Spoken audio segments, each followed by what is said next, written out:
Sou Igara dessas águas, sou a seiva dessas matas e o ruflar das asas de um beija-flor. Eu vivi em plena harmonia com a natureza, mas num triste dia o cara e o invasor no meu solo sagrado pisou. Também toda aquela memória pela qual as pessoas precisam ser abastecidas.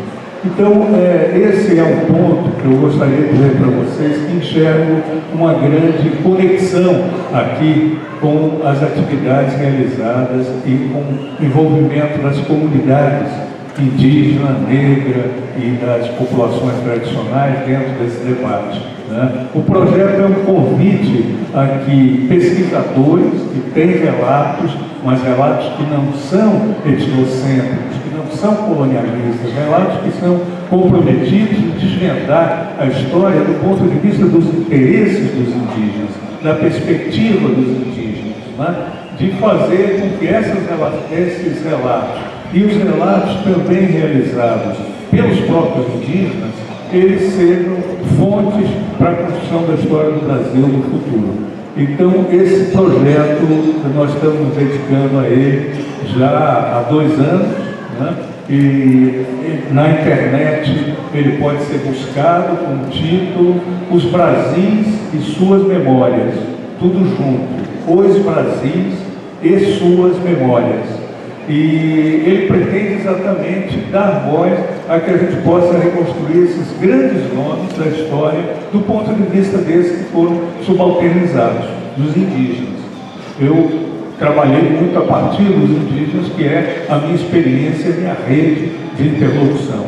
E nesse momento já temos, vocês podem consultar, 180 biografias colocadas lá disponíveis.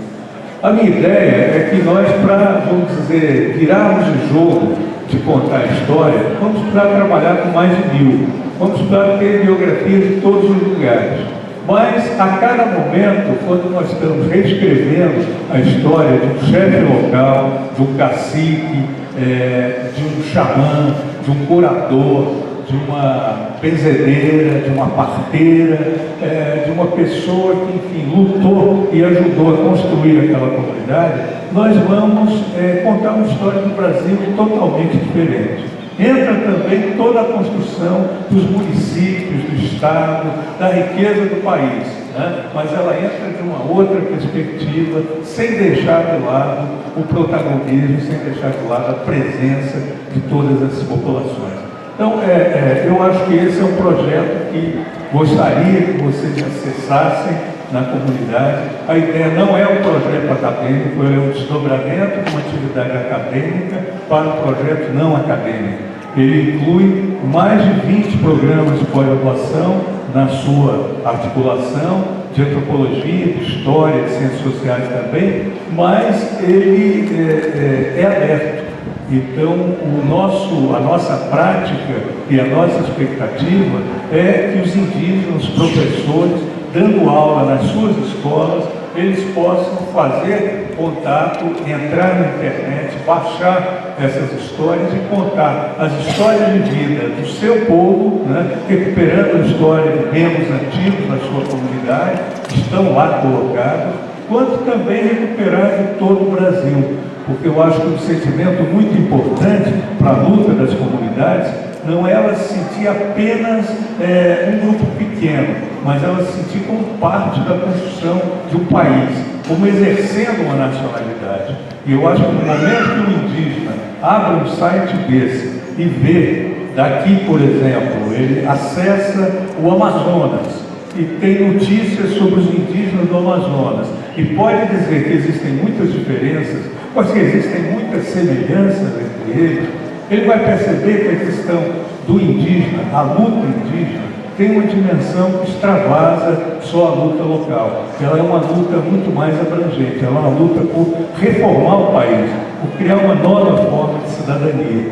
Então, eu acho que esse exercício é muito importante, né? Os jovens indígenas não vão se sentir só isolados dentro de municípios, sempre sendo a minoria dentro daquele município, onde a maioria são brancos, e todos dizem, o índio é alguma coisa sobrou, é um remanescente, né? Ele sobrou da colonização. Não, eu acho que nós vamos conseguir mostrar no mapa do Brasil que os índios estão em todo lugar, né? No Brasil existem mais de 5.000 municípios.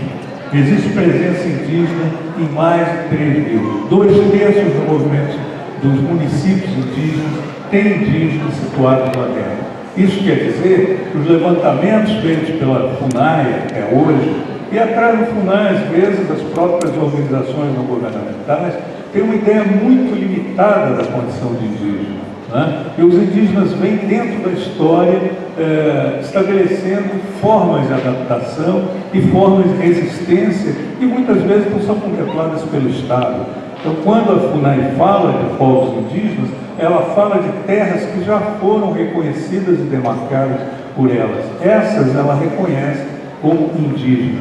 As outras estão lutando por terra ou que estão, de certa maneira, ainda em processo de elaboração dessas propostas, são ditas como não indígenas, né? Os próprios índios que vivem nas cidades não são reconhecidos pela FUNAI, nem pelo Serviço de Saúde também. Então, existe todo o processo de fechamento dentro das categorias que são usadas.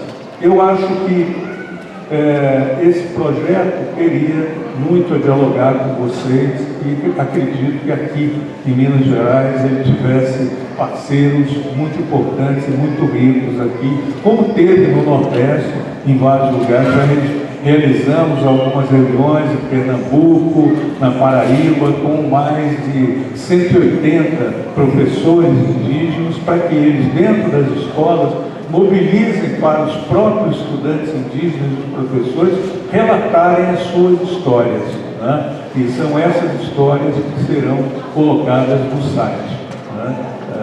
Eu acho que essa dimensão da identidade sobre a qual estou falando, do orgulho de ser diferente, é uma dimensão muito importante. E eu acho que ela faz parte da nossa luta, das nossas ações e do nosso futuro, claro, da construção de um futuro no Brasil diferente. Mas eu acho que é muito importante nós não esquecermos uma outra dimensão, né?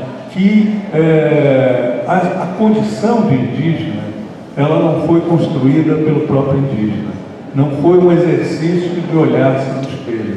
O indígena não trabalhou em nenhum momento com um espelho que fosse dele e que ele pudesse acionar livremente. Ele se via através das ações que os colonizadores tinham e que faziam a todo momento, definindo o indígena das formas que lhes interessavam, quer dizer, interessavam aos interesses da colonização. Então, eu acho que a construção da alteridade, ela não pode ser pensada na categoria índio e de todas as outras categorias que são aplicadas às populações indígenas, como caboclos, bugres, tapus no passado, misturados, todas essas, elas denotam claramente um exercício etnocêntrico e colonialista de classificação dessas populações. Elas querem classificar essas populações como diferentes para estabelecer um processo de dominação, né? O outro, algumas vezes, ele não é só objeto de lucro, de beleza estética, ele é aquele que precisa ser governado, aquele que não é capaz de governar o seu território, aquele que não é capaz de governar, às vezes, a sua família, né? Vocês devem ter ouvido recentemente, há 3, 4 anos atrás, estava tramitando no Congresso um projeto de lei que era em relação ao suposto infanticídio existente dentro das aldeias indígenas. E esse projeto pretendia exatamente abrir caminho para que fossem feitas adoções livremente por famílias brancas de filhos dos povos indígenas, né? E o que estava por trás disso era uma alegação de que os indígenas praticam o infanticídio, então aquelas pessoas estariam sendo salvas através da adoção. Esse processo absolutamente etnocêntrico não caminhou no Congresso Nacional. Mas no Brasil, nem sempre as coisas que interessam aos poderosos precisam ser transformadas em lei para serem aplicadas. Hoje dizem, por exemplo, que no Mato Grosso do Sul, os colegas pesquisadores que trabalham lá, dizem que o número, e os advogados também têm ressaltado isso, que o número de adoções de indígenas permitida pelos juízes locais é altíssimo.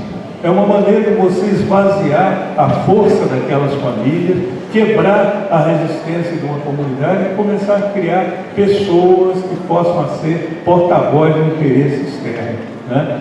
Para vocês, por exemplo, não estou falando de coisas muito distanciadas da notícia dos jornais desses dias.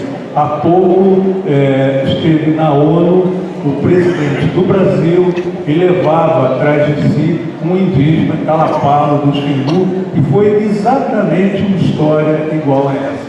Uma pessoa que foi adotada pequena, que os indígenas todos lembram, né, que ela foi adotada, ela existia, ela era indígena, mas foi levada para a cidade e ali passou por um processo todo de pressão política, ética e tudo mais, a ponto de se transformar num joguete de um presidente que é anti-indígena.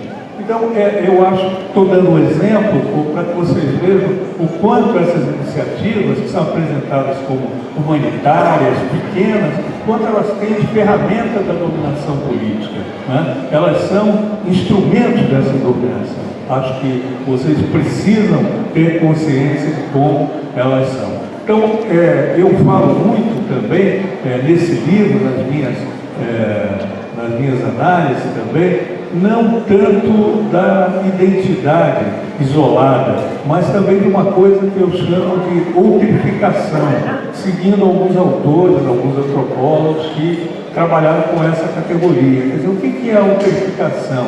É o processo pelo qual eu construo um outro, quer dizer, eu construo o outro do modo como me convém, né? E assim os colonizadores constroem o índio do modo que convém a eles, né? No período colonial, a construção dos indígenas era uma construção violenta. Os índios eram bárbaros, os índios eram antropófagos, os índios eram violentos, não sabiam se governar, eram polígamos, não eram cristãos. Então todos os elementos eram negativados em relação aos indígenas. E isso justificava a ação em relação a eles, né? Isso criava uma legitimação para o processo de dominação, né? Mais tarde, muito mais tarde, no momento de formação da nação brasileira, né, do século XIX, o índio volta a ser um objeto, volta a ser um símbolo da nacionalidade, símbolo importante. O Brasil se liberta de Portugal, então o que o Brasil vai apresentar como seu, legitimamente seu, naquele momento? Ele vai apresentar a ideia dos indígenas do passado, né, dos indígenas puros, dos indígenas que eram portadores de um modo de ser diferente. Mas a construção feita pelas elites brasileiras, ela foi uma construção absolutamente equivocada e intencional dentro dos seus efeitos. Ela colocava que os índios eram apenas figuras do passado. Ela não falava dos índios como membros atuais da sociedade brasileira.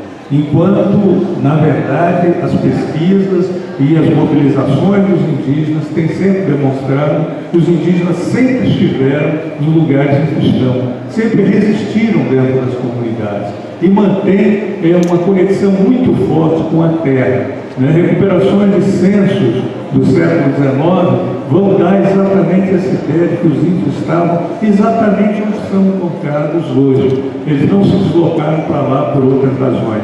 O que ocorreu é que não existem registros feitos pelos historiadores, pelos administradores, a respeito dessa presença.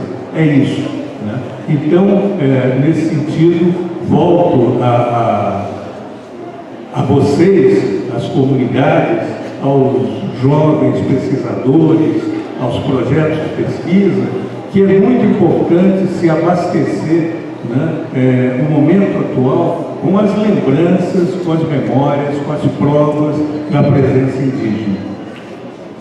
Conversando há pouco com um pesquisador daqui, dessa região também, ele me lembrava, né, a presença muito importante dentro de Minas Gerais, não só dos indígenas, não só dos quilombolas, mas uma série de outras populações, os gerazeiros, né, os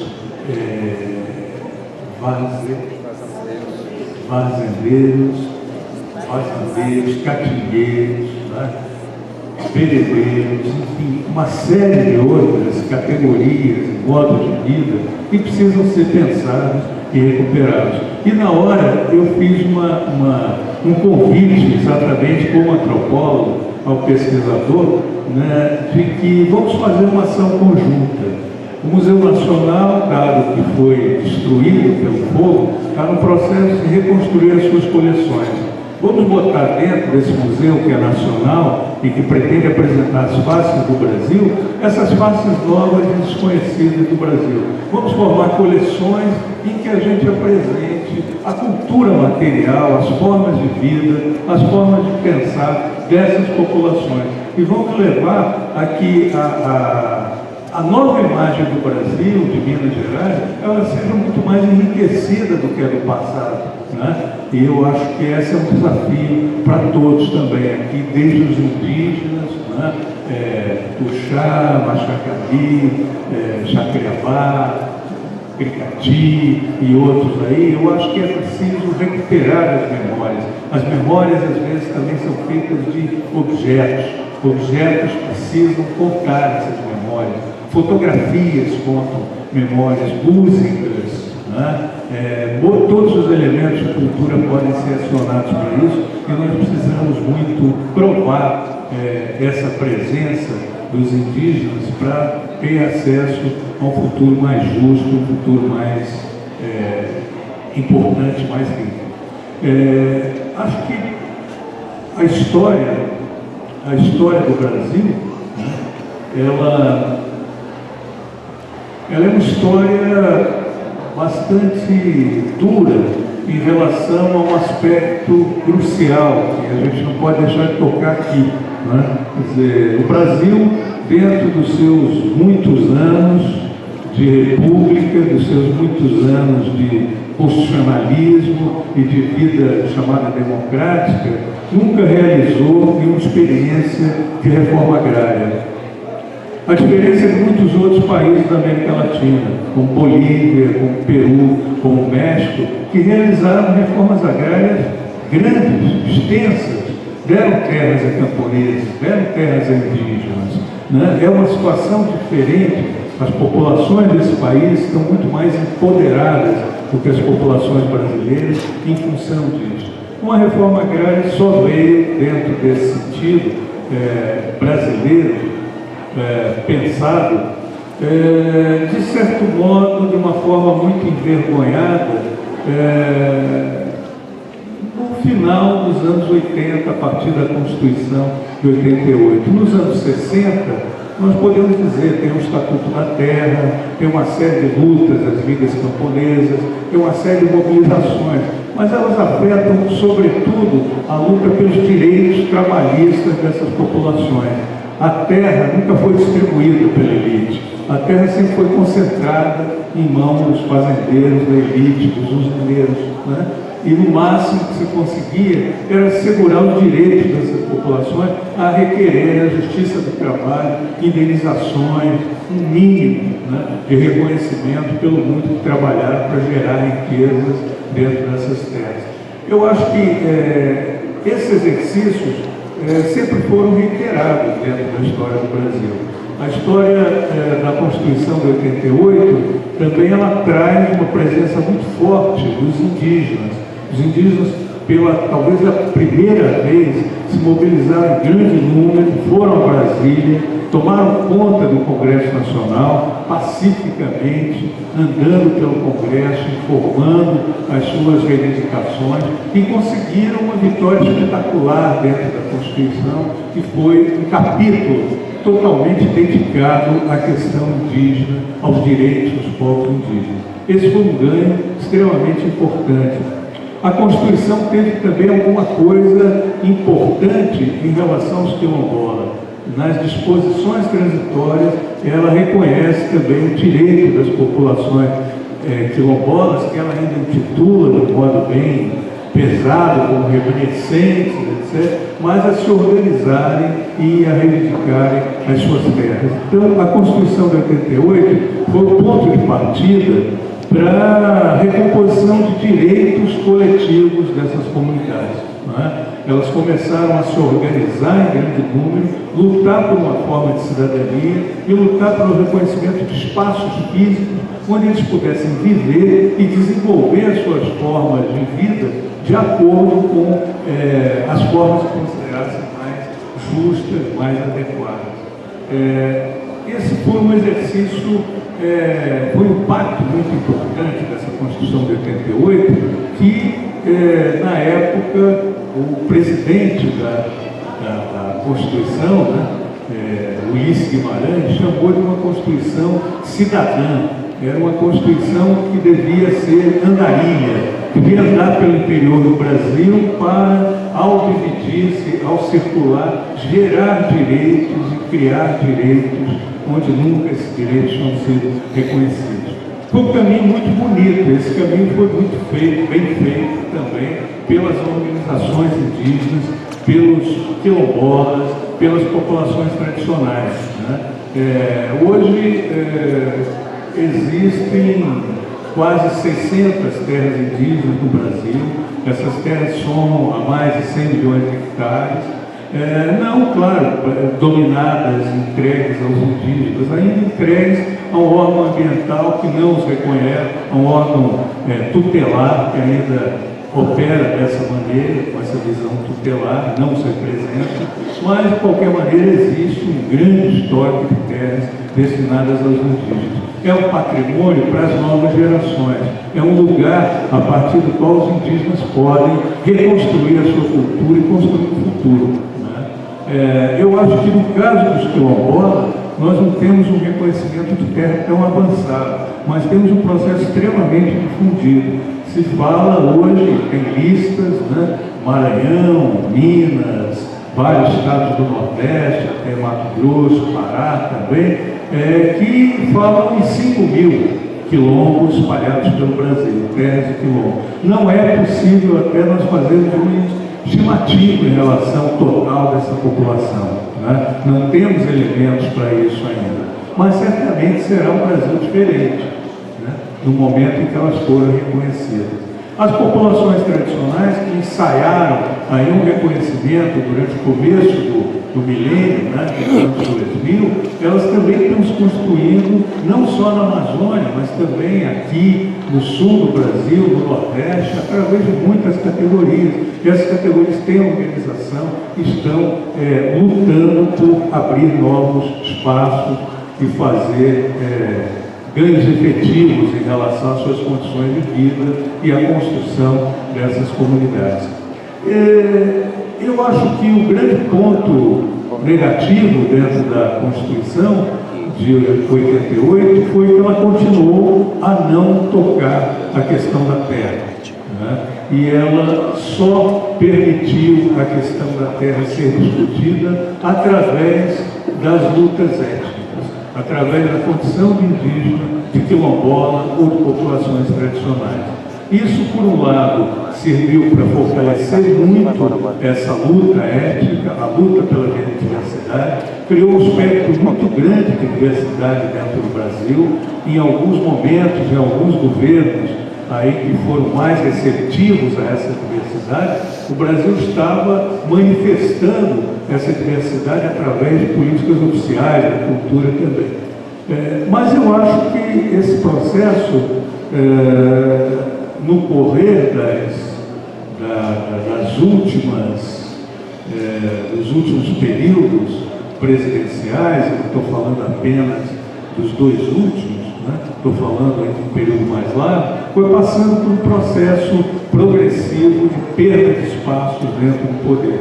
E, progressivamente, grandes proprietários também, hidrelétricas, grandes empresas que destroem o meio ambiente, empreendimentos como Belo Monte, enfim, uma série de coisas que eram absolutamente nocivas ao Brasil, às populações tradicionais, aos indígenas, se transformaram em programas dentro até das próprias construções governamentais.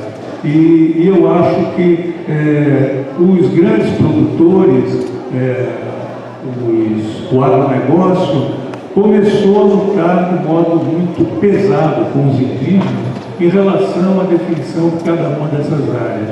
Hoje, na maior parte dessas áreas da Amazônia, todos os indígenas, as comunidades, estão disputando quase que palmo a palmo com essas grandes empresas que trabalham com recursos gigantescos, com recursos multinacionais, e eles estão disputando palmo a palmo para reconhecer as suas terras. É uma disputa bastante pesada, né? Porque do outro lado existem inimigos com poder extraordinário, né? Mas esses inimigos também, dos brasileiros autênticos, aí eu recupero um pouco essa ideia dos brasileiros, né? E quando eu falei do projeto, ao chamar de os Brasis, e não só dos índios, nós pensamos muito que o Brasil tem que ter uma face múltipla, né? E colocar um plural no Brasil, não pensar um Brasil, mas pensar muitos Brasis, é uma maneira de nós estimularmos essa capacidade de criação.